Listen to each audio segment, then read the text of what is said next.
This is my favorite car. Out of all the marvelous machines that I own, this one is by far and large the car that I enjoy the most. And after today, I'm never going to drive it again. Now, what do I mean when I say that this is my favorite car? Because obviously I have blue, my V8 swapped Hilux, I've got Dexter, my also Hilux, but it's an absolute off-road weapon. And quite frankly, one of my more proud technical achievements. And then I also have the Opel, which thus far has only caused me a great amount of pain, but it's by far and large my most exciting and ambitious project yet. Yet this is my favorite.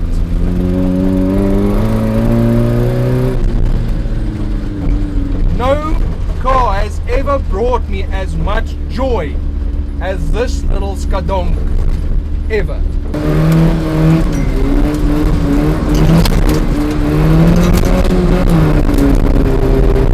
So the story behind this thing is it was meant to be my first car, my first project car. That turned out to be blue. Long story short, we were unable to get this thing on the road and it sat idle for 2 years. And I think 2021, 2022, I decided, listen, I've got the whole car. I'd already sold all of the parts I'd hoarded to restore this thing. I was going to attempt to do a full restore mod on this thing, similar to what I did with blue. I'd sold all the parts and like, damn, I still have the whole car left. Let me put a carburetor on it and see if it'll run. Well, it did. And if I read the odometer correctly, I have driven somewhere between 100 and 150 kilometers with this car on these dirt roads, which is quite a bit considering that this section I'm driving on is just over 1 kilometer long. That pays a testament to how much fun this car is.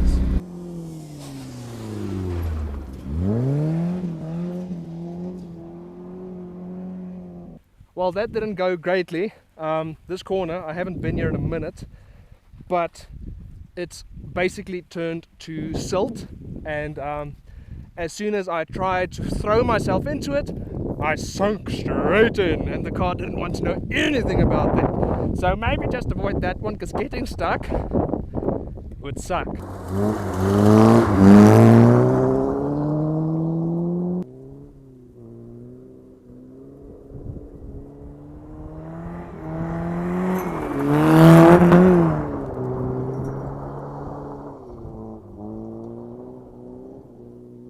You've only ever heard this car from the interior, and quite frankly, that just doesn't do it justice to show you how intoxicating a drive this thing really is.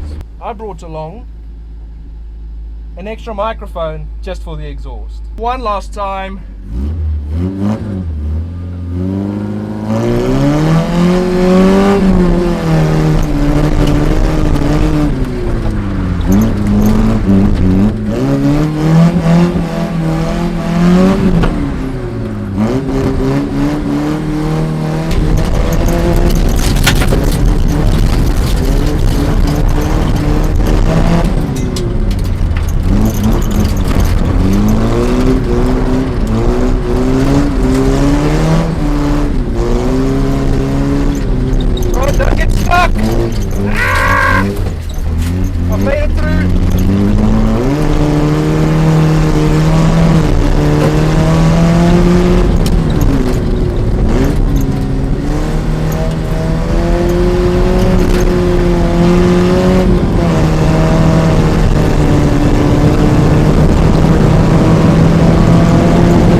Let's head home.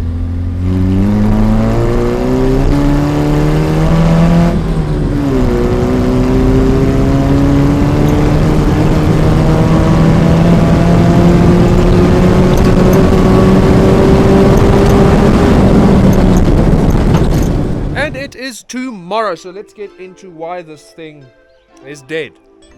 These Corollas have a McPherson strut suspension setup up the front. Pretty standard, pretty regular, it's normal. But it has your lower control arm that sits like so, attaches to the chassis, attaches to the knuckle.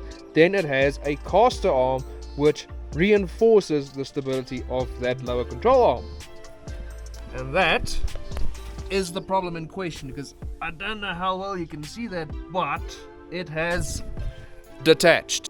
That has essentially ruined this thing's handling. It's all lopsided and at times quite unpredictable. Not to mention that wheel is now in danger of also detaching. And you wouldn't want that happening ever at all at any speed, not to mention the speeds I do sometimes in this thing. Fastest I've gotten this thing to on a dirt road was about 140 kilometers an hour. And yes, you can fix it. Many people have. In fact, most of the liftbacks that I have ever seen have had that happen to them, especially on the side where the battery sits, because that is what causes that rust. The battery dies, acid onto chassis, chassis rusts, chassis dies. Most liftbacks you'll find will have a boxed section here to fix that, but given the state of the rest of this car and the state of the rest of its chassis, it's pretty much a colander underneath. It's just not worth putting that amount of time and labor into it. Don't fret though, because I've got a plan.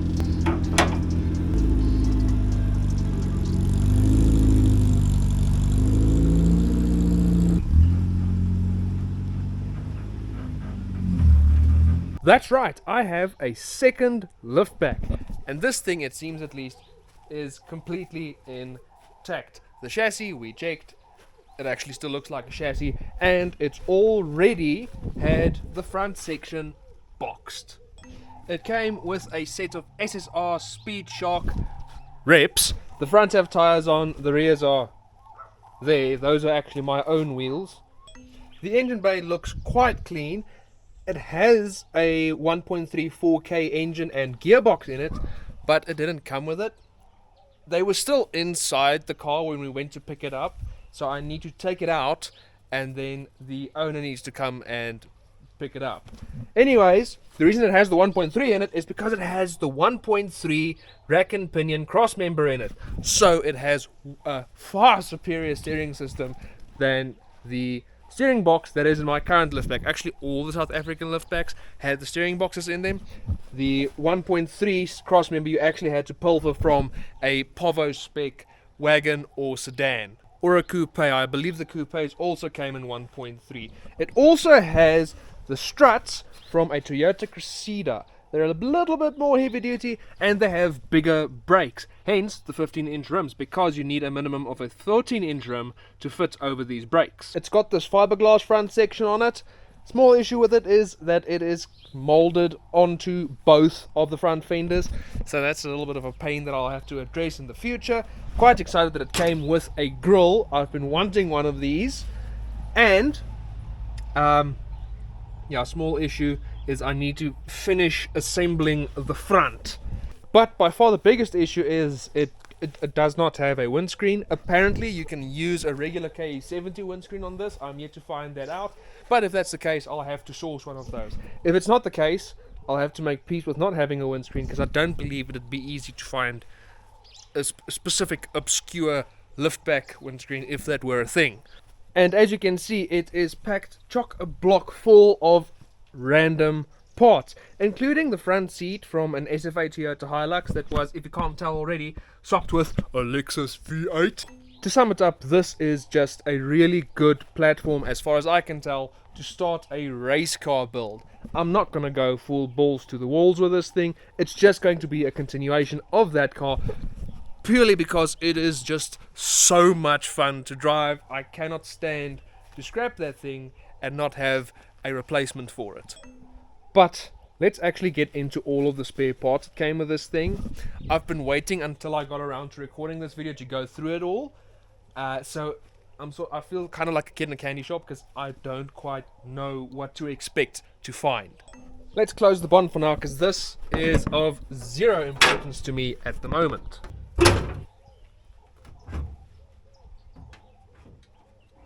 Yep.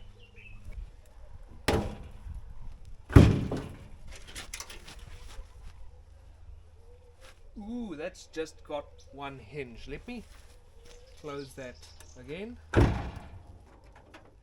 There we go. Wheel. So I've got another dashboard.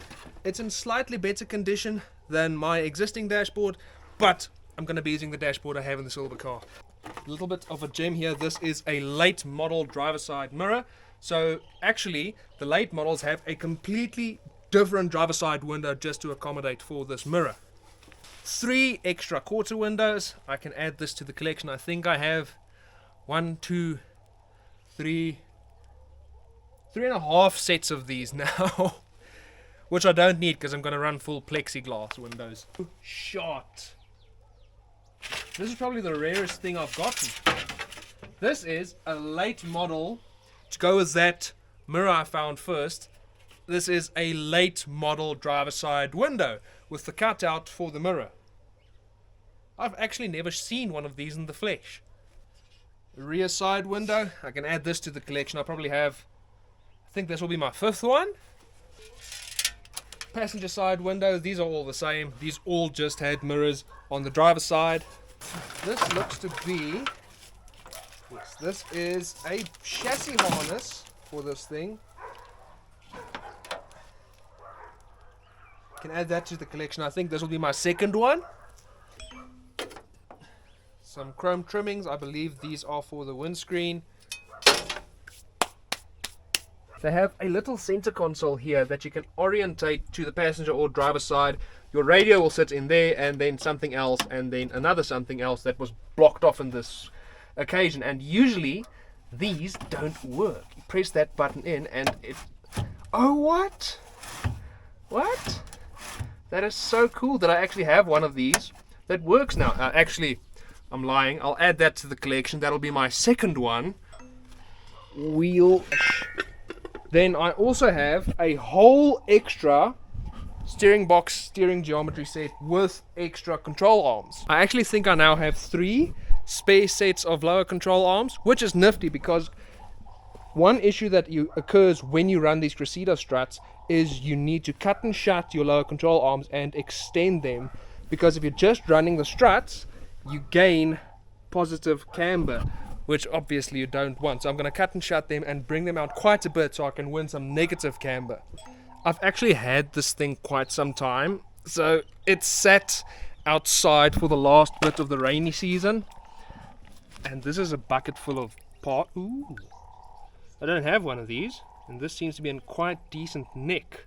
Probably gonna go put this inside where it's safe. Let me drain this and see what else is in here. Oh, that was a bad move on my part. Who needs a bucket of salad cream? Oh, okay. Nuts and bolts. So, I'm probably going to send most of this off for regalv, because Toyota OEM bolts are 1.8 badge. So this used to be a 1.8, which I actually already knew, because the 1.6, 1.8 had different bonnets and windscreen balancers. You see this has this fin here. If we go over to my original 1.6 car, it just has a fin. It doesn't have that nice relief. And then the windshield balance is plain, where on the 1.8 that relief continues into the windshield balance. Pictured here. I will admit this is a relatively low effort video. This is just like a filler video because if you haven't watched the Opel series yet, go give it a watch. It'll be on my channel. I assembled the bottom end in my previous video, and in the next video I'm going to finish the assembly on the top end. This video was supposed to be the top end video, but it went incredibly wrong, and I'm now waiting for replacement parts, some of which had to get custom made. So just hang in there. Hopefully the next video will be the top end engine build. So I'm taking a break from the Opel because I'm angry at it, and just doing something fun to just keep myself sane. Anyways, hope you're enjoying the video at least. Do comment, leave a like, maybe share the video with a friend or 3 friends, or if you have many friends, perhaps all of your friends, and please do subscribe to the channel. With that said, let's continue with the rest of this and figure out what all I have Sadly, this is a double cab seat. You know that because the double cab seats were welded shut at a certain angle from factory. The single cab seats had a little knob with a cam, so you could actually adjust the angle on the seat. I really do regret parting ways with my single cab seat, because not only did it have that cam, which did help make it a bit more comfortable, it also had headrests from factory. Something you don't see every day is an actual liftback tail light. Not just one, but both. Yes, they're not in great nick, but they can both be repaired to become, well, not exactly pretty, but they will be able to be like road legal and look passable at 10 meters. So I'm going to keep those kind of sort of safe, because I remember how much time I spent searching for original liftback taillights back when I was restoring this thing. I found them in the end, parted ways with them, and got quite a bit of money for them. Boot, I think I now have 2 or 3 of those. 2 of these trim pieces. I believe I now either have 3 or 4 of these. I really don't need any of that, and it's just I've actually got so much liftback spare parts, it's insane. Another kick panel, only this is for what looks to be, no, also brown. Some of these had black interiors. Another kick panel, add those to the collection. Some of these panels, add to the collection. Almost everything in this car is covered in overspray from the primer on this thing. Quite annoying, but it is cleanable. Ugh. Then I have some more interior stuff, very sun bleached, but this, I've noticed that especially the liftback interior pieces, they just don't stand the test of time at all. I've got a piece of stainless steel something, can use that as a bonnet vent almost. That's been laser cut. More chrome trimming, add that to the collection, add to the collection. Og. Another windscreen rubber, gonna use that. Some more plastic interior pieces, add that to the collection. Ooh. This is actually a cubby that comes underneath the dashboard. This is usually missing whenever you find a car, one of these cars, so that's actually quite a rare find. It is bent, but I'm pretty sure that if you leave it in the sun and then bolt it up, it'll be fine. Gosh, so much random stuff. Rubber pipe, silicon pipe. This would have gone to the brake booster. Side beading. That's going to need some time in the sun. Hopefully that's savable. Some more rubber, wiring stuff. Don't know what that is. Seat belts for a black interior car. More rubber. Part of a window mechanism. An ashtray. Very 1980s. Another door handle. Toyota badge. Nice. Another lower control arm. The Cease t-shirt. What's this? I'm not in. This might be a tie rod end. Not sure. It's a original Toyota part of something. More interior stuff. I believe these you might actually be able to retrofit in a Hilux or a Land Cruiser. Gonna have to taste that. Brand new brake master cylinder. And some more gold. This is actually mine. I threw it in here. A corner light, but not just any corner light. This is the passenger side corner light. If you see a liftback and it's missing a corner light, I can almost guarantee you it'll be the passenger side one. The passenger side corner lights on these always disappear and they always get damaged for some reason. So finding that and it being intact, very nice. More interior stuff. I think this will be my third one of these that I have. Add to the pile. More interior stuff. I think I now have 2 sets of those. More interior stuff. Combination switch. Hopefully this is still good and or savable. More window rubbers. Mechanism of some sort. Interior stuff. Complete the how many set that I have. Part of another corner light. Another, oh no, that's the one I found earlier. I'm gonna break it from there. That seems to be, oh wait,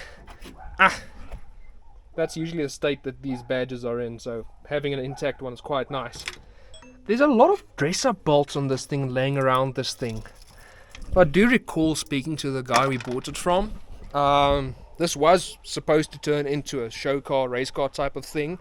If we look in that hole right there, it's got some super duper beefy fuel lines in it, actually. A very overbuilt fuel system. I think he was going to put either a 4G63 or a hopped up 3SGE or GTE in this thing. I'm not too sure, but I do believe the original plan for this car was to get a big engine and a nice blue paint job. I believe the owner mentioned Estral blue or something close to Estral blue. Not too sure. Doesn't really matter anymore because I don't think this will ever be one color. I'm gonna use the doors hatch from that. Gonna keep that bonnet, that's nice. Gonna keep these fenders. I mean, why spend money on this thing? It just needs to go, sometimes sideways. I do not look forward to having to remove all of the sound deadening. Again, that's a terrible job. At least the sound deadening in the old Corollas comes out easier than the Opels do.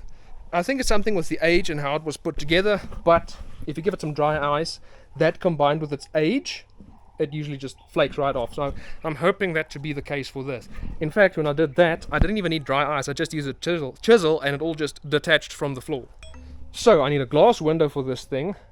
Put a window in it, put plastic windows all round, put a hatch in, get the entire drivetrain, that's engine, gearbox, and the rear diff, and the prop shaft from that thing in this thing, and do some custom fabrication work. I'm going to see how light I can possibly make the chassis.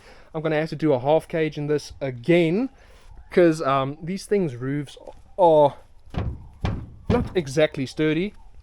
And they don't really have a B-pillar. This B-pillar is more so for aesthetic reasons. If this thing flips over, you might as well not have that part. It means very little. I need to finish assembling the front. I need to fix the alignments in the front. I need to finish assembling the front steering. I need to service the steering rack, put some new steering rack boots on it, and just get this thing good again. And then we go from there. I might do some chassis bracing on this thing, because these things' chassis are notoriously floppy, mostly because it has a front and a rear section that is not attached to one another. So it has a front chassis, stops, and then there's a gap, and then it has a rear chassis. I want to connect those two to make this thing stiffer and possibly bring the center of gravity down just a little bit to try and improve this thing's driving characteristics.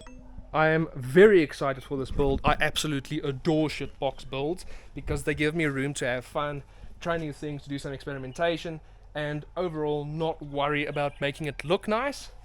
Because quite frankly, building a spotless, clean, very beautiful car is not my strong suit. I'm decent at building a good car, but I've just not unlocked the full skill set you need to build something that's really, really pretty. Like blue. Take my single cab Hilux for example. It's a beautiful car. It's absolutely gorgeous, looks stunning in every photo, but it is very much a 10-footer. It's quite rough around the edges actually. It's a good car, it's very solid, but the aesthetics and the finer details on the aesthetics. Put it down in the comments what you would like to see done to this car and what you would like to see it become. I'm kind of leaning towards making it a low power drift car as opposed to a rally car. I'll still take it rallying, but it seems as though the grassroots rallying leagues have sort of stopped, so that's concerning. So I might dedicate this thing to skid pans, etc, etc, etc. Leave the big 15s up front, put skinny 13s in the back, because I can tell you right now, this thing will not spin a tire any bigger than what I'm currently running. I'm quite excited for this, but I first need to finish the Opel and button up some stuff on the Hiluxes, and I'll probably be doing this sort of in the background. It's not too much. There's not too much to it to getting it running, but there's still quite a lot of work. I'm not sure when I'm going to get to it. I just wanted to sort of like, hello, this thing exists now. With that, I might as well end the video because now I'm just rambling on, aren't I? Hope you enjoyed it. Please, I say, ask again, like, comment, subscribe, share the video with a friend, and I'll see you in the next one. Cheers.